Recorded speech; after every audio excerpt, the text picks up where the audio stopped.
Ulises Grant denunció la asimetría precisamente de la guerra y la desproporcionalidad, diciendo que deshonraba a cualquier ejército en una confrontación como la que se tuvo entre los Estados Unidos con México. Porque Obregón necesita el reconocimiento del gobierno de los Estados Unidos para poder mover tropas por la frontera en la confrontación que tiene con Villa. Y es ahí donde se dan los tratados de Bucareli. Buscan el reconocimiento cediendo el paso por el istmo de Tehuantepec a las embarcaciones y el tráfico comercial de los Estados Unidos, cosa que no se cumple, pero Obregón logra, fíjate, posteriormente en el 24, el reconocimiento de los Estados Unidos, ¿no? En el momento de las grandes expediciones en el siglo XVI, se crea el puesto de cronista de Indias. Todos los descubrimientos territoriales tienen que plasmarse en mapas. Es la expansión imperial la que obliga a un cronista oficial para la posesión de esos territorios. No hay posesión si no tienes un mapa. Es que para cambiar el nombre en la Comisión Hidrográfica Internacional necesita la aprobación de los países involucrados, y está involucrado Cuba y está involucrado México. ¿De dónde podemos pensar que va a haber allí acuerdo para otorgarle nombre? Con Cuba, ¿no? Con México mismo, ¿no? Canadá está migrando mucho a los Estados Unidos, de ahí ese desprecio casi ofensivo de llamar al presidente Trudeau el gobernador del estado 51. Sí. ¿Por qué no se lo hace a nuestra presidenta Sheinbaum? Por el grado de respaldo social que tiene. O sea, en ese sentido, yo digo esto, es bien importante saber que las ocurrencias aparentes de Trump tienen un grado de racionalidad económica, social y discursiva altamente congruente. Sí.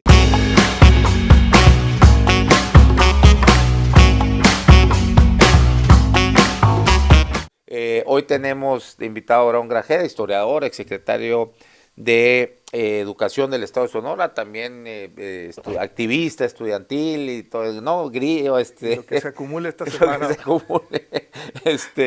Stripper, ¿no? No te has aventado todavía no. Todavía no. Estoy muy tierna edad.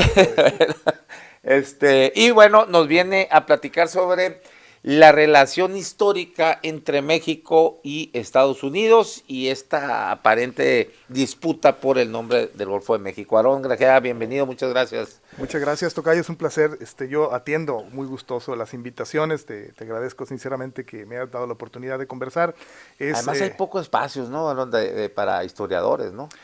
Hay pocos espacios para historiadores y la verdad somos esa parte de la tribu encargada de reflexionar sobre lo que hacemos y creo que es importante, por eso agradezco mucho que des opción de conversar y platicar en esta ocasión de la relación México-Estados Unidos, una relación muy compleja, con muchos altibajos, más bien bajos que altos, ¿no? Pero que pues es una vecindad que no hemos escogido. Sí. No llegó por accidente geográfico y esos accidentes han marcado la historia nacional, ¿no? Difícil empezar a hablar. Y asimétrica, ¿no? La relación. Muy asimétrica una relación, pero también una relación con momentos de mucha grandeza, ¿no? La relación Lincoln-Juárez, por ejemplo, ¿no?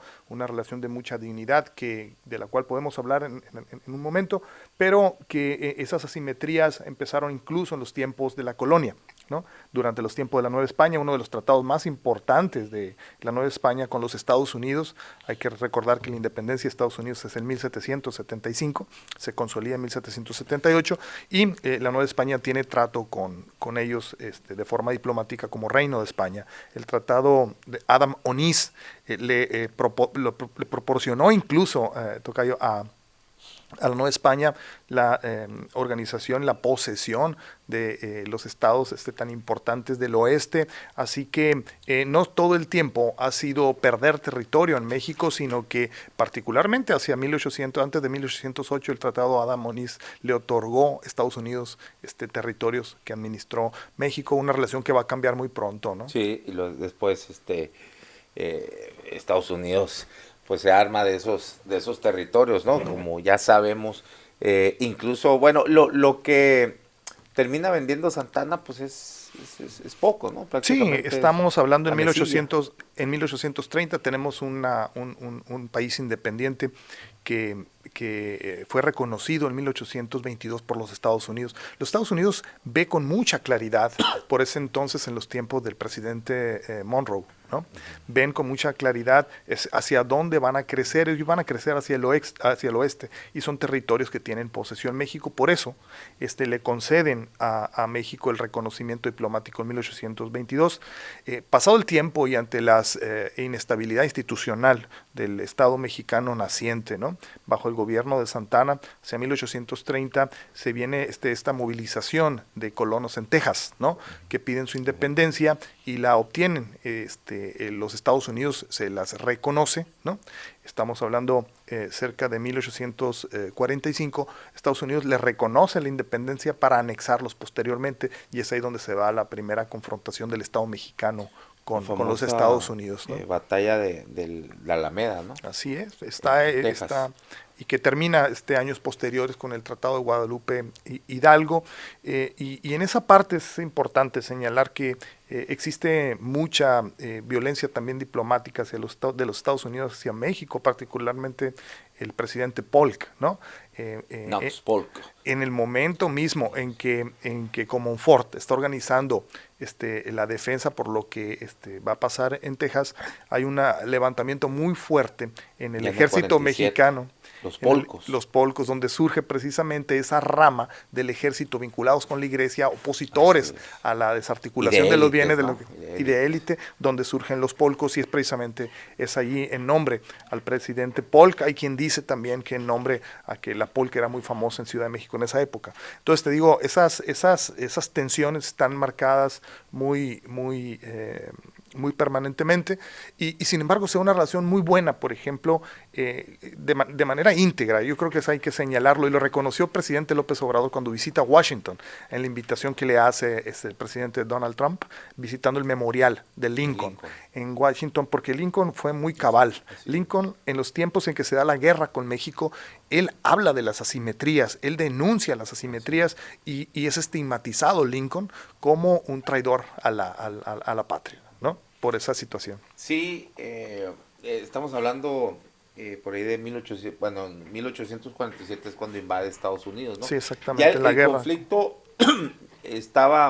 ya se habían tensado las cosas a partir de que 1845. Sí, de hecho, trazando en la parte más historiográficamente mejor documentada, a partir de la entrada de Santana, 1830 empiezan las relaciones a tensarse, y hay otros presidentes, por ejemplo. Ese es el origen, esa es la primera tensión entre México y Estados Unidos, sí, porque, ¿o ya había habido otras?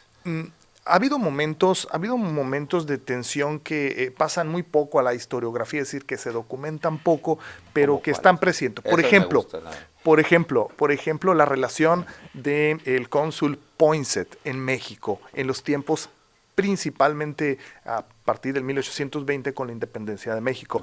Poinsett es cónsul masón, quien impulsa uno de los ritos de la masonería que va a ser predominante, el rito del guadalupano. De ahí viene el grupo de los guadalupes, del que surge como también Guadalupe Victoria. Que se llamaba como tenía otro nombre, ¿verdad? Sí, se me escapa de momento. Se pone por Guadalupe, por la Virgen de Guadalupe, por el rito masónico, y es Poinsett precisamente quien populariza en Washington la flor de la Nochebuena. Esa se llama poinsettia, en nombre latín. Se la lleva precisamente a Washington y la populariza. Poinsett es precursor de uno de los bandos que después van a conocerse como los bandos liberales de la masonería, que trajo como presidente al único presidente que en ese entonces, precisamente el presidente Guadalupe Victoria, que es el único que va a cumplir el mandato de 6 años, ¿no?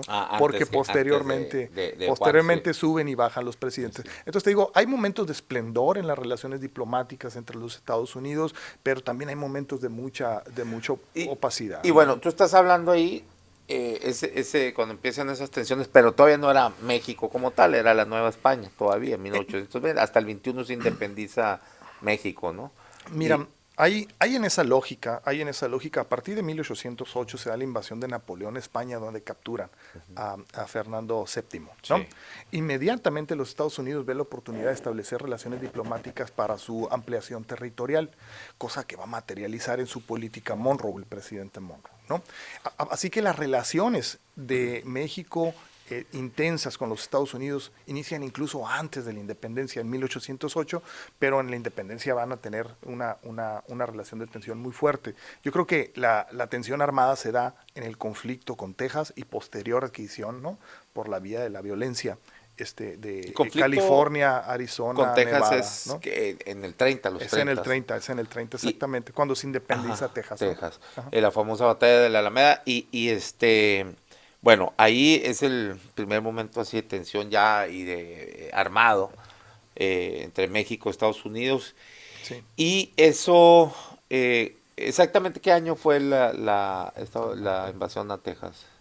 Empieza en 1800. Bueno, más bien independencia de Texas. Sí, en 1830 y posteriormente acontecimientos muy significativos en el 40 con la llegada de Santana y A tratar de recuperar el territorio. a tratar de recuperar el territorio, ¿no? Solamente que pues eso lo va a ¿Ya estaban llevar anexados a Estados a un Unidos o rompimiento. todavía era independiente? No, la anexión de Texas se da un año posterior a su independencia de Texas. O sea, el Esperan solamente 31. un año, Ok. esperan solamente un año para independizarte. Entonces, para el 36, 1836, está consumado el movimiento prácticamente de la anexión a Texas, ¿no? Y hay voces muy interesantes también, yo quiero recalcar mucho eso, porque, por ejemplo, el presidente Ulises Grant, en los tiempos en que era asambleísta, denunció la asimetría precisamente de la guerra y la desproporcionalidad, diciendo que deshonraba a cualquier ejército es una confrontación como la que se tuvo entre los Estados Unidos con México. Ahora, esa asimetría, porque fíjate, el presidente López Obrador ha dicho que mientras expresidente, dije, ¿verdad? Sí. Mientras en Estados Unidos andaban ahí corriendo los búfalos por todo el territorio, ya aquí, bueno, era la Nueva España, bueno, y antes, ¿no? El Imperio Azteca, pues ya era una sociedad ya muy, muy organizada, ¿no? Y es más, allá dicen, a mí me parece de manera muy falaz y errónea, que los españoles trajeron la civilización tan pendejos. Tenían, aquí los aztecas, los mayas, tenían una supercultura, algo, es más, se quedaban impresionados, ¿no? En muchos, por ejemplo, cuando ven Xochimilco, o sea, algo mucho más moderno que lo que era Venecia en ese momento, ¿no? Entonces, bueno, aquí había una civilización mucho más rica, ¿no? Después viene, bueno, la conquista, bueno, le llaman conquista, la invasión de los españoles, y luego viene este proceso de independencia y luego se retira pues la corona, pues ya no manda aquí, pues estaban invadidos por los franceses, bueno, correcto. y es donde el país empieza en declive. Bueno, era todavía, insisto, Nueva España, se independiza México, pero pues vienen los nuevos ya mexicanos, vienen a administrar La República, sí, las calamidades, ¿no? es Que correcto. era pues un país totalmente pues deshecho por 10 años en guerra por la independencia, y en ese momento Estados Unidos pues con su independencia se fue fortaleciendo, ¿no? Y Sí. de ahí la simetría, o estoy mal. Sí, está bien ubicado. Quiero decir que México tenía un dilema muy grande en la administración de su territorio. O sea, el territorio es enorme y despoblado. Entonces hay unas confrontaciones muy importantes después de la Constitución de 1824. Y es plantearse cómo administras mejor ese territorio. Lo administras de una forma centralista o de una manera federal, ¿no? O sea, ese fue ya después de la independencia, Es ahora el gran viene dilema. el dilema, el debate y las confrontaciones, ¿no? Y con la amenaza que está representando el crecimiento de los Estados Unidos. De ahí que tiene mucho sentido para la parte conservadora el llamado de Maximiliano, ¿no? Que los conservadores eran centralistas. Exactamente. Entonces, el punto aquí es, salió más liberal Maximiliano Sí. que los propios liberales Sí, mexicanos, sí, ¿no? sí. Entonces, el punto interesante aquí es que en esa situación el propio presidente Juárez decide mudar a su familia a Washington. Y se va a Washington y ¿No es, fue a y Nueva es bienvenido. A Nueva York, perdón. Nueva York, sí. Se va a Nueva York y es en Nueva York precisamente donde va a ser vida la familia del presidente Juárez por 5 años. De hecho, en la relación que tiene, una relación solamente epistolar, o sea, con cartas, ¿no? Con Lincoln, Lincoln le otorga la vuelta a México después de la derrota del imperio, ¿no? Ahora, que aquí muchos creen que vivían con un lujo, ¿cómo se llama su esposa? Margarita Maza. Maza de Juárez. Creían que vivían a todo lujo en Nueva York y No. con toda la diplomacia no, es más, un hijo creo que se le murió Sí, así de es. frío, ¿no? O sea, se enfermó de neumonía, no sé, Sí, murió porque pues el invierno ya sabes cómo es allá, Crudo, crudísimo, y ellos no tenían ni siquiera algo, o sea, pues no sé qué sistema de calefacción se utilizaba, si No, era la por leña, chimenea, o ¿no? carbón, sí. Y eso, o sea, así con esas calamidades, ¿no? Insisto, ahí todavía se estaban administrando las miserias que había en el Sí, país. Nomás aquí, un rapidito, una novela, un libro buenísimo, que se llama Los bandidos del Río Frío, de exacto, Paino, Juan Manuel Paino. Me parece que es la de paino, novela que retrata a la perfección, perfectamente exacto. esos momentos, ¿no? Bueno, es lo que los historiadores dicen, y ahí la novela, pues, a ver, nos retrata bien lo que era México, un país, creo, de 5 millones de habitantes, la Exacto, mayoría concentrado en el centro y Bajío, y con carreteras, pues que era todo una odisea, una ¿no? odisea pasar ahí porque o te asaltaban, no era Sí, súper peligroso, el no estaba conectado el país, sí, pues, la ¿no? entrada la entrada más regular era precisamente en el Y era Paso del un país Norte. muy invadible, ¿no? O sea, estaba muy a la deriva. Es más, no se podía, yo creo, considerar en toda la extensión Articulado, sí, pues. Sí, no, de difícil. como Estado. Y creo que la mayor gracia o lo que el legado que nos dejan los liberales, más allá de que hayan separado la iglesia del poder, fue que verdaderamente le dieron una forma de Estado, ahora sí, porque era un territorio y no se puede decir que era un país, y donde, bueno, a través de qué lástima, ¿no? Porque yo creo que Maximiliano, a final de cuentas, sí fue un buen presidente, no estaba invitado a la fiesta, pues, ¿no? Y ese fue su pecado, y tenía que mandarse el mensaje de que el que viniera aquí a invadir, pues no le iba a pasar tan pelada, ¿no? Acuérdate que le llegaron cartas a Juárez de muchas personalidades a nivel mundial, o Es europeas sobre todo, correcto. en que le perdonara la vida, y no se tenía que mandarle el mensaje contundente, ¿no? Pero bueno, ya me fui más para allá. No, Andamos en el 40, bueno, no sé, ¿qué ibas a decir? no, Perdón. no, y efectivamente, precisamente en esta época, tú hablas de las asimetrías y me Sí. parece correcto. Yo creo que la parte donde se disparan esas asimetrías, Aarón, es precisamente en el momento en que van a dejar los Estados Unidos con México de tener dos guerras paralelas. Tienen dos guerras. Está la guerra de secesión en los Estados Unidos y en el mismo horizonte temporal está la guerra contra el imperio. En México, ¿no? Yo creo que esas asimetrías de poder y Conservadores contra organización liberales, sí. va a empezar posterior al 67, en 1867, cuando se da precisamente esta salida de las dos. Solamente que el asesinato de Lincoln, ¿no? Va a traer una ruta diferente, no tan liberal Sí. en ese sentido, Sí, sabiendo. Andrew Johnson echó muchas cosas para atrás de lo que habían avanzado con Lincoln, Sí, ¿no? y hoy en día, te digo, saliendo un poquito de lo histórico, hoy en día hay un ejercicio de satanización de la migración y un discurso que tiene claras connotaciones raciales en contra de los mexicanos. Los Estados Unidos tienen la mayor migración de su historia en el siglo XIX y es población alemana. Es población alemana, ¿no? Sin embargo, al final del siglo XIX se da una población, se da después de la fiebre del oro, ¿no?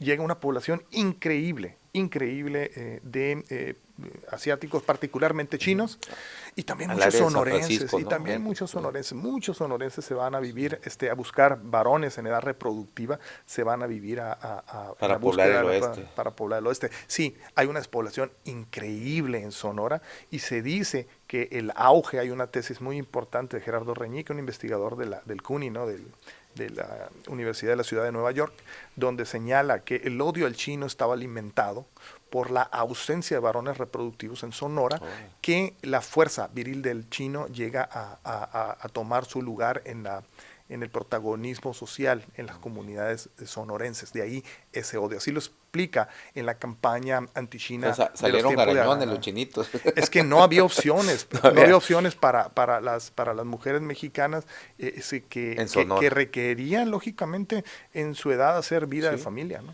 Claro. Hay hay un evento ahí de estos, ¿cómo le llamaban? No era ejército, pero bueno, escuadrón, no sé qué, de batallón de San Patricio, También, que eran gringos, bueno, descendientes de irlandeses, que eran católicos y ante el conflicto, nada más ahorita tú me dices, porque no recuerdo si fue el de 1847 o fue antes, ellos dicen, no, nosotros tenemos más cosas en común con los mexicanos porque son católicos, Exacto. ¿no? Se parecen mucho, sí. sí. Entonces vamos a apoyar, vamos a defender. Y pobrecitos, no quedó ni uno, pobrecitos, nos vinieron a hacer el paro y se chingaron a todos. Pero ¿en qué etapa fue ese? No, hay una película muy buena ahí, no sé si en qué, yo la vi por allá en los 90s. Y ahí fue la primera vez que conocí cabrón, ya después me puse a investigar más, no a leer ahí, pero es muy interesante ese pasaje. Me quedé yo creo que la venganza la tuvieron posterior porque la verdad en la iglesia de San Patricio en Nueva York, en 1991, creo, me puedo equivocar, pusieron a la Virgen de Guadalupe también la comunidad irlandesa. O sea, es decir, hay mucha similitud, es increíble, pero hay mucha similitud entre los mexicanos y los irlandeses en función de que... El catolicismo, ¿no? Pero aparte de eso, viven una opresión prácticamente colonial, unos por parte de Inglaterra y otros por parte de los Estados Unidos. Entonces, en ese contexto se llega también a la Revolución Mexicana. Y la Revolución Mexicana, la relación México-Estados Unidos es muy compleja, particularmente en la Revolución de 1910, cuando llega el proceso de la elaboración de la Constitución, donde hay en el articulado, creo, me puedes corregir como abogado, relativo a la posesión, a la posesión de la tierra. Yo pensé que era abogado. No. A la posesión de la tierra, creo que es el artículo 27, donde todos los territorios y la riqueza del subsuelo son de la nación. Hay una confrontación muy grande con las compañías petroleras, ¿no? Y ahí inicia la confrontación que va a terminar en el 38, predominantemente inglesas, ¿no? Predominantemente inglesas, pero que termina en el 38. Quien la vive mucho y le batalla mucho es el presidente Obregón, porque Obregón necesita el reconocimiento del gobierno de los Estados Unidos para poder mover tropas por la frontera en la confrontación que tiene con Villa, ¿no? Y es ahí donde se dan los tratados de Bucareli. Y los tratados Bucareli buscan el reconocimiento cediendo, ¿no?, el paso por el istmo de Tehuantepec a las embarcaciones y el tráfico comercial de los Estados Unidos, cosa que no se cumple, pero Obregón logra, fíjate, posteriormente en el 24, el reconocimiento de los Estados Unidos, ¿no? Ahora, qué bueno que mencionas el istmo de Tehuantepec, perdón. Para irnos un poquito más para atrás y luego ya sí que regresamos a estos tiempos de la revolución, que son otros tiempos de conflicto con nuestros queridos vecinos del norte. Antes, bueno, se vino todo esto, la invasión de Estados Unidos, 1847, bueno, pero cuando ya se establece el gobierno de Benito Juárez, ¿no? y que tiene un muy buen vecino con Lincoln, ahí, y creo que también era masón, ¿no? Lincoln, sí, por eso por eso también esa comunicación tan y la centralidad del monumento en Washington es diseñada por masones en su construcción en la ciudad. La de Washington. Sí, y luego pues los dos con una visión federalista. Se viene esto que le han llamado, que ni siquiera, no llegó a ser tratado, el tratado McCain-Ocampo, ¿no? Donde precisamente iban a poder, los gringos, en lugar de irse hasta el canal de Panamá, a Panamá para construir ese canal, querían ahí el istmo de Tehuantepec, ¿no? Lo que ahora se va a hacer con el transísmico, pues no, se está llevando a cabo. Lo que se hizo en Panamá, pues. Así es, exacto. Y entonces, fíjate, porque acusan mucho los detractores de Juárez, conservador, que por cierto anda ahí un loquito, bueno, no loquito, o no sé yo si cuál, pero tiene un sesgo, ¿no? Anti liberal, y que es Zunzunegui, que dice muchas cosas, pero las dice inconclusas. Habla las maravillas, por ejemplo, de Porfirio Díaz, pero no dice sobre qué y para quién era el beneficio de todo. Como 2% o menos de la población disfrutaba todo eso que habla de los ferrocarriles, todo eso que Porfirio Díaz, digo, sí hubo, por supuesto, un avance ahí pero se tiene que analizar de muchos años, y él nomás habla de pero es otra. No, son polemistas de la historia, y bueno, es parte, encuentran un modelo de negocio que lo hace productivo. Así es, totalmente. ¿No? Y entonces, bueno, pero este tratado McCain-Ocampo, les sirve mucho a los detractores de Juárez para decir que ya había vendido la patria, a ver, tú corrígeme, lo que yo sé, lo que yo he leído, es que ese tratado sí ventajoso para Estados Unidos, era un proyecto de tratado, nunca llegó a ser, porque además lo rechazaron en el Senado de Estados Unidos. ¿Por qué?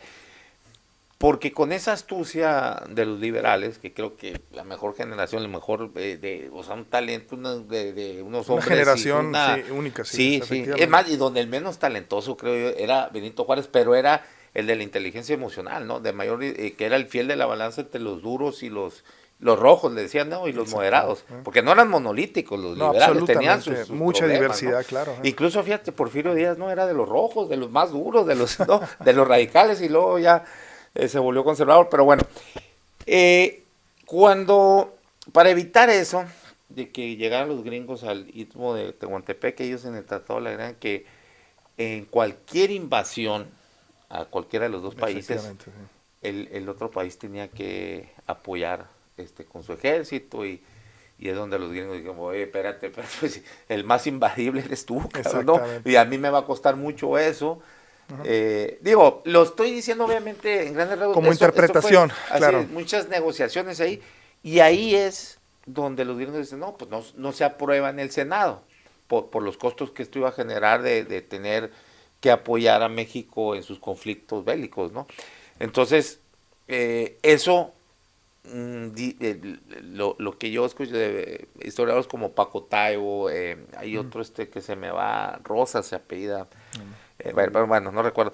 Ellos le atribuyen esa astucia que meten ahí a Ignacio Ramírez, que es al que se le ocurre. Sí. Que ¿sabes? Porque Sí, Benito Juárez estaba, pues decía, oye, ¿cómo sí. vamos a entregar? No hallaban cómo decirles que no, pues, exacto, ¿no? Sí. Y si hacemos, entonces, el intelectual de todo eso, pues es Ignacio Ramírez. Ramírez. Es lo que no. Gran escritor. Sí, tienes razón. Es un pasaje interesante. Movido el intento del tratado por Ocampo y su equipo, con la lógica de detener el avance imperial de Francia, pues, ¿no? O sea, en ese contexto se da. Entonces, pues, todo hay que ponerlo efectivamente en su contexto.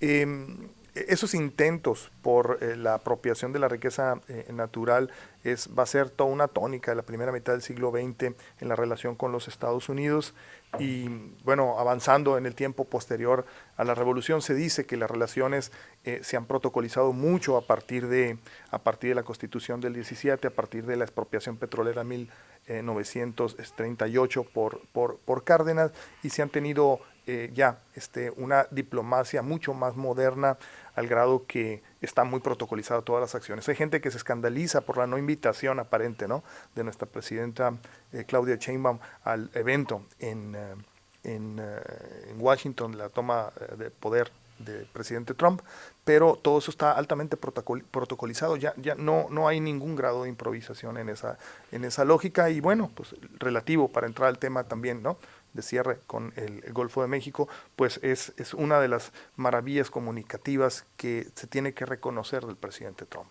Yo creo que muy semejante en esa parte, guardando las proporciones, con el presidente Andrés Manuel López Obrador, es experto en crear cajas chinas. Y esas cajas chinas dominan el debate público de una manera evidente, ¿no? Que siento yo que detrás de eso está muy nutrido en la capacidad de Trump de dominar la narrativa en medios de comunicación, el hecho de que es una persona políticamente incorrecto. Es una persona que puede tener expresiones de corte racista, expresiones de corte machista, algunas incluso homofóbicas, ¿no? Y eso hace, lógicamente, contra los discapacitados. Sí, entonces te digo, es políticamente incorrecto y eso mueve masas. Eso es un fenómeno increíble, y en ese contexto va a entrar este debate sobre el Golfo de México. Y a ver, la historia ahí, ¿desde cuándo viene? Porque era, como lo mencionó ahí la presidenta, que podríamos volver al nombre de Golfo América de México. América Mexicana. América Sí. Mexicana. Mira, ese punto es muy interesante. Como historiador del siglo XVI, ¿no? Es mi tesis doctoral precisamente sobre la etapa de la construcción de la crónica real. En el momento de las grandes expediciones en el siglo XVI se crea el puesto de cronista de Indias, porque hay un fenómeno muy interesante. Todos los descubrimientos territoriales tienen que plasmarse en mapas. El plasmar los mapas no es un acto solamente de interés o guiado solamente por el conocimiento de las tierras conocidas, sino que es la expansión imperial la que obliga a un cronista oficial para la posesión de esos territorios. No hay posesión si no tienes un mapa. Entonces, el primer gran mapa donde aparece el nombre de América Mexicana es de 1580, ya ni siquiera de 1607, como lo presenta nuestra presidenta. Es de 1580, de Baptiste Boasio, donde señala precisamente, viene ahí Golfo de México, ¿no? Entonces, ¿Él te era digo, español? él hizo el mapa con las escrituras de la expedición de Sir Francis Drake a los territorios americanos. En 1580 es publicado ese mapa y por primera vez aparece ahí como Golfo de México. ¿Por qué México? Por una razón elemental. Porque los únicos reconocimientos de poblaciones son las poblaciones que tenían imperios. ¿Y quién tiene imperio en el siglo XVI en el Nuevo Mundo? Los mexicas, ¿no? Entonces, en ese reconocimiento es que se le pone Golfo de México. Posteriormente, en 1610, aparece este mapa mundi que presentó nuestra presidenta en la mañanera, pero existen también otros mapas, por ejemplo, con el mapa de Debris de 1591. Me lo traje porque no tenía la cifra y me puse a verlo y efectivamente aparece también Golfo de México. Entonces, una cosa nomás para cerrar esta breve parte. El siglo XVI es el siglo de la invención de las relaciones diplomáticas internacionales. Y ahí empiezan a normarse las relaciones. ¿Por qué? Porque hay un auge expansivo increíble entre Portugal, Inglaterra y España, ¿no? Entonces, precisamente el siglo XVI donde se crean todas estas cartas se crean, y así que hay mucho detrás, desde mi punto de vista, en esta caja china, ¿no? De sacarlo de la polémica sobre el Golfo de México. Y tendrá que ver, yo creo que tiene que ver con la necesidad de redefinir algunos de los tratos y contratos que se tienen relativos al petróleo. El Golfo de México produce al día de hoy el 14% del petróleo del mundo. Es una riqueza increíble y produce cerca del 4% del gas doméstico que entra en los Estados Unidos. O sea, la riqueza es enorme y la complejidad para cambiarle el nombre y junto con ello a todos los tratados de los ecosistemas, a los tratados del uso de la riqueza marítima, sería un trabajo prácticamente, de veras, es un trabajo gratuito. Nadie tiene por qué hacerlo. No necesita cambiarse eso. O sea, entonces, no, es decir, no solamente se está, como aparentemente se ve, no solamente una disputa por el nombre, sino lo que significaría que si se cambia de nombre, pues el dominio que iba a tener ya, el dominio hablando territorialmente, o no sé cómo se diga, No, en el mar, de las aguas. Pues. Claro, no, sobre todo el usufructo de sí, pues, mucha de la si riqueza. Tienes dominio sobre más extensión de aguas, pues vas a tener el usufructo. Sí. ¿No? Ahora bien, yo digo, o sea, ¿por qué la polémica? De ahí el nombre de caja china, ¿no? O sea, ¿por qué la polémica? O sea, ¿por qué generar polémica gratuita? Porque es una maniobra quizá distractora. Mira, hay varias cosas interesantes en esto, ¿no? Esta idea de cambiarle de Golfo de México a Golfo de América se presentó en el 2012 en un House Bill, que era como una iniciativa de ley en el estado de Mississippi, ¿no? Entonces, no es necesariamente nuevo, pero si lo toma Trump, tiene una dimensión internacional, ¿no? Ese es un primer punto, ¿no?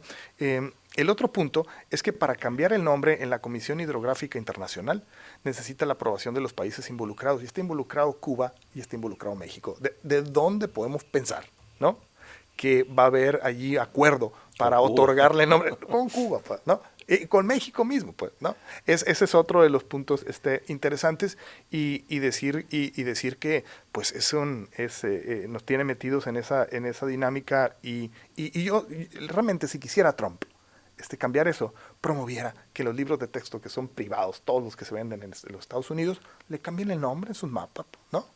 Pues sí. Claro, ¿no? Así es.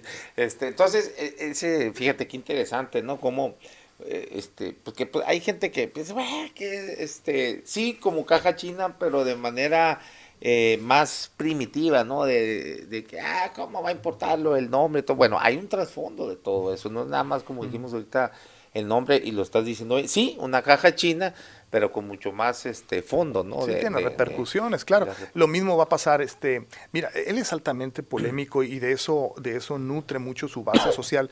Realmente el fenómeno Trump, visto históricamente, es muy curioso porque toda la base social pobre, ¿no? Del movimiento MAGA, que le sigue, gente que son gente obrera, gente trabajadora, gente de base muy limitados en los Estados Unidos, muy fuera de la visión económica que tenemos de los Estados Unidos. Esa población era población originalmente, hace 30, 40 años, demócrata. Okay. El fenómeno Trump es precisamente ese recambio de intereses y eso va teniendo el día de hoy connotaciones raciales. Tengo un muy buen amigo de la preparatoria que está viviendo, él es administrador muy cerca de Portland, en uno de los condados, ¿no? Y me dicen que allá en la parte norte de los Estados Unidos hay un desencanto, prácticamente una reacción muy negativa contra la migración de Canadá, que viene a plomo en su economía, Canadá. O sea, Canadá Canadá hacia Estados está Unidos. migrando mucho a los Estados Unidos, de ahí ese desprecio casi ofensivo, ¿no? De llamar al presidente Trudeau, ¿no? El gobernador del estado 51, sí. ¿No? ¿Por qué no se lo hace a nuestra presidenta Sheinbaum? Por el grado de respaldo social que tiene. O sea, en ese sentido, yo digo esto, es bien importante saber que las ocurrencias aparentes de Trump tienen un grado de racionalidad económica, social y discursiva altamente congruente. Sí. Qué lástima, ¿no? Fíjate, yo conocí Canadá el 2005 acá en el área, en Vancouver. Una ciudad preciosa, digo, Sin duda, ¿no? No sé ahorita cómo, conozco gente, tengo amigos que viven allá. Sí. Hubo un furor a principios de los 2000 ahí de varios de aquí del museo se fueron a vivir y muchos mexicanos, ¿no? Sobre todo ahí en Vancouver porque es lo más llevadero climáticamente, pues, ¿no? Es lo menos frío, menos extremoso. Es menos extremoso. Y en una ciudad preciosa que lo que veías en la calle como basura eran las mismas hojas de maple que caían y hasta eso los adornaban, ¿no? Las calles y me dicen ahorita, bueno, y he visto imágenes, pues la ciudad también hay áreas de estas de lo que le llaman zombies, ¿no? Estos drogadictos que andan, sin duda, sobre ¿no? todo del fentanilo. Tú puedes dejar algo ahí, una bicicleta o lo que dejaras y te puede durar días ahí y nadie se lo iba a llevar. Ahorita hay delincuencia, mucha drogadicción, ya hay áreas donde la ciudad pues no está limpia. Tiene muchos problemas económicos, el sistema de salud se les ha venido abajo impresionantemente cuando los gringos pasaban a atenderse allá, No, sí. es un sistema parecido al de nosotros, como de seguridad social, pero que allá estaba muy bien ejecutado, estaba muy bien no era la onda no era la salud privada, era la pública y se le cayó todo cuando aparentemente venía a ser un gobernante muy bueno y con mucha, acuérdate que su gabinete era paritario, luego mucha diversificación, mucha claro, sí. de nacionalidades, racial, en fin, no, y ahora pues es un problema, ¿no? Hay un problema, le llaman housing, ¿no? El problema de la renta de las habitaciones es una cosa simple y sencillamente impagable y curiosamente con tamaños muy de dimensiones muy extremas. Pero en fin, yo creo, a ver, en esta lógica, ¿qué representa para las ambiciones de Trump de las deportaciones aparentes voy a ponerlo así de una manera ilustrativa, el problema mexicano para Trump? El problema mexicano son cerca de 40 millones de inmigrantes que están en los Estados Unidos y de los cuales se calcula que cerca de 9 millones es fuerza laboral muy potente en los Estados Unidos. Se calcula que el 17% del Producto Interno Bruto del país lo mueve la economía migrante, no mexicana, pero la economía migrante. ¿El cuánto por ciento? El 17%. La economía migrante indocumentada. Irregular. Sí. Okay. Entonces, para México también es un problema si esto fuera real, porque representa en remesas 63,000 millones de dólares al año. Es una cantidad increíble de entrada de recursos al país. Y por otro lado, si vemos nosotros lo que el mexicano está aportando en su totalidad a la economía de los Estados Unidos anualmente, en una declaración de nuestra secretaria Bárcenas, ¿no? Ellos calculan, la Secretaría de Relaciones Exteriores, cerca de 340,000 millones de pesos. Es decir, con eso es difícil jugar, ¿no? Dejando por un lado el hecho, Aaron, que muchas de las actividades económicas, particularmente en el campo, y todos los productos alimenticios derivados directos, 7 de cada 10 trabajadores del campo son mexicanos. Entonces, los recolectores, los que están en las cosechas, los sembrados, todos son absolutamente, en su gran mayoría, sí, mexicanos, y muchos en el sector de la construcción, mucho en el sector de los servicios. Tú entras a cualquier hotel en Phoenix, de cualquier categoría, quien te va a atender prácticamente a nivel de, pasando el lobby, son todos, casi todos mexicanos. Entonces, te digo, es muy difícil pensar en esa fantasía, de mi punto de vista, de que podamos tener un escenario catastrofista. Hay declaraciones del gobierno mexicano de que se están preparando para la recepción, y va a haber en cierta medida para ser congruente con ese discurso, ¿no? Pero la dimensión es de proporciones increíbles, ¿no? Sí, ya ha habido, hablando de conflictos de México, pues de las deportaciones masivas en cuando después de los braceros, ¿no? Que exacto, los braceros llevan fuerza laboral cuando la primera guerra, no, Segunda Guerra Mundial. Así es, y luego pues ya muchos aprovechan para empezarse a pasar para allá y quedarse, ¿no? De manera irregular, y luego viene una deportación más. Eisenhower fue el presidente. Eisenhower. Sí, pero y hay momentos de mucho esplendor también, o sea, yo creo que sí se necesitaría un reconocimiento de eso. Mira, en 1900, con la expansión del ferrocarril, el 60% de la mano de obra para la expansión de las vías férreas en los Estados Unidos mexicana. El 90. En 1900. Órale. Entonces te digo, yo creo que es muy poco honesto no reconocer las contribuciones del trabajador mexicano en los Estados Unidos. Somos altamente resilientes, ¿no? Somos muy adaptables, somos gente que de veras tiene un sentido de tesón muy grande. Entonces yo creo que eso no lo van a perder. Mira, hay un cambio muy importante, y con este ejemplo te voy a dar la magnitud de la situación. Los propios seguidores de Trump con poder adquisitivo más alto, empresarios, no quieren esa reforma. Claro. Te voy a poner el ejemplo más crítico aquí en Arizona. Arizona tiene, creo que, 3 plantas de TSMC, que es Taiwan Manufacturing on Semiconductors, una cosa así. Ellos están elaborando los chips más potentes que hay en el mercado para todas las tecnologías automotrices, precisamente eso que tanto nos hizo falta en los tiempos de pandemia, ¿no? La planta más productiva que tienen a nivel mundial, incluso Taiwán, se encuentra en Phoenix. Esa planta está parada, duró parada un tiempo con problemas de contratación muy grandes, porque los ritmos de trabajo para la población norteamericana, ingenieros en planta y todo, está insoportables. Y tuvieron problemas sindicales muy fuertes el año pasado en agosto. Están deseosos, junto con empresas como Lucid Motors, es la competencia de Tesla, con empresas como Boeing, como Intel, de contratar mano de obra mexicana. ¿Cómo va a suceder eso? Va a ser a través del Departamento de Estado, a través de la visa J1 o H1B. ¿Por qué?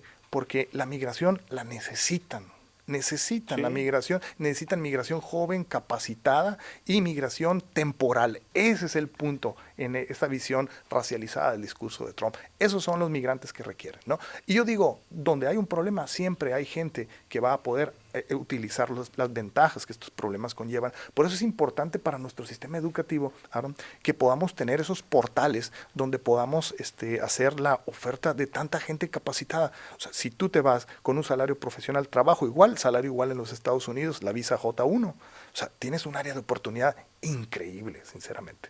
Sí, bueno, es reconocido eso, ¿no? De siempre la mano de obra mexicana es muy calificada, ¿no? Muy sumamente calificada. Y es más, aquí, para no irnos tan lejos, Ford, acá en Sonora, aquí en Hermosillo, pues ha sido multipremiada a nivel mundial sobre y años repetidos, más, ¿no? y en años repetidos, sí, más, así ¿no? es, sí, una cosa increíble. Son los vehículos de Ford aquí que de la planta acá, ¿no?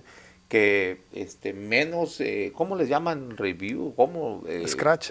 Request, una cosa así, no recuerdo cómo es, o menos fallas, pues, o devoluciones tienen en todo el mundo, por ahí me decía un ingeniero, de muy buen nivel en la Ford, además ya ni siquiera, ya tiene más de 10 años fuera de, se fue, lo cambiaron en Cuautitlán está la planta. Ujú.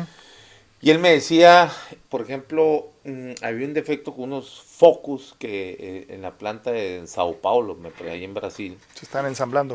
No, hombre, ni a compararse con la mano de obra calificada aquí, y hacía la comparación de cuántos han tenido licuiste, una cosa así le llaman, Ujú. con la planta aquí de Sonora. Entonces, siempre ha sido muy calificada, pues, ¿no? Y luego, pues, del famoso ese ingenio mexicano, ¿no? Y Sí, ya claro. ves que los gringos son muy del manual y todo, Todo y está hecho cuando para algo se se sale. les cuadra, no saben digo, estoy hablando en un común denominador, ¿no? Y el mexicano, pues, como MacGyver, ¿te acuerdas de MacGyver? Agarra un alambrito con un alambrito y ya de repente ¿no? Oye, desde agarrar un pinche balde y el balde convertirlo en todo, en hielera, hasta en maleta, ¿no? Es Pero bueno, increíble, increíble. pues así está, algo más que desees agregar, Aaron, para ir cerrando el programa sobre esta relación complicada, una relación histórica vecinal aquí Sí, con Estados no, Unidos. solamente decir que hay que llamar a la observación y no generar escenarios catastrofistas. Creo que en toda condición de crisis siempre Sí, hay una condición de oportunidad. Es así decir, es. siempre se dan esas posibilidades. Con la racionalidad económica hace pensar que estos discursos con tintes incluso de corte racial o de odio, ¿no? Van a poder ser superados por las necesidades de colaboración que requiere los Estados Unidos. Lo creo sinceramente, porque lo he visto, he tenido conversaciones también con empresarios, particularmente, ¿no? de TSMC, Lucid Motors, de que requieren la mano de obra juvenil mexicana, es migración de una manera controlada, incluso promovida por los Estados Unidos en México. Así que, pues, pensar que durante tantos años, 201 años de historia de relaciones diplomáticas, México ha encontrado siempre una relación de equilibrios en esas asimetrías económicas que son increíbles entre Estados Unidos y Sí, sí. México, ¿no? Y bueno, muchas gracias, Aaron. Ahí, No, pues, un placer saludarte. pues, como quedamos la vez pasada, ahí te estaré molestando ahí con invitaciones para seguir. A mí me gusta mucho también la historia y me No, ya me di parece, cuenta. me da lástima, hasta me entristece un poco que no haya tantos espacios. También hay una parte de los historiadores, no es tu caso, pero que también tienen que mejorar porque de repente son como aburridos, así muy técnicos, muy literales Muy y rudo. entonces sí. Sí. Pero si todo lo que vemos, fíjate, yo digo, las series, hasta las Todo, sí. telenovelas, son historias, a la gente sí le Efectivamente. gusta la historia, nomás que tienes que desarrollarla, envolverse de una manera pues hábil, que Es ese baquetón correcto, es del correcto. Zunzunegui. Zunzunegui, Eh, pues es ya me como cuenta la historia, pero dice una bola ahí de cosas cosas que son Son incompletas, ¿no? polemistas de la historia, ¿no? Sí, Efectivamente. En eso debemos en de algunas trabajar tiene mucho más. razón, ¿no? Por supuesto, algunas, pero creo que no da una información global, completa, integral, pues, ¿no? No, no, No, lo suyo es un perfil de historiador muy de derecha. singular. Eh, aparte de eso que ha habido historiadores de derecha altamente inteligentes, ¿no? Sí, claro, sí. El punto con él es más bien que son polemistas de la historia, ¿no? Okay. Polemistas, y son iconoclastas, o sea, destruyen cosas que nos sirven para los procesos didácticos, o sea, destruir con razones o Sí, no sí. razones a Benito Juárez, destruyes la parte del ideal educativo que Sí. representa para. Entonces, si no tienes el respeto por eso, pues puedes también ser iconoclasta de muchos otros temas. Pero pues para la próxima conversaremos más. Así Claro. es. Bueno, muchas gracias. Gracias, No, Aarón. gusto. Gracias a todos ustedes por la conexión. Nos vemos y nos escuchamos mañana a la 1 de la tarde acá en La Polaca con Aarón Tapia. Gracias.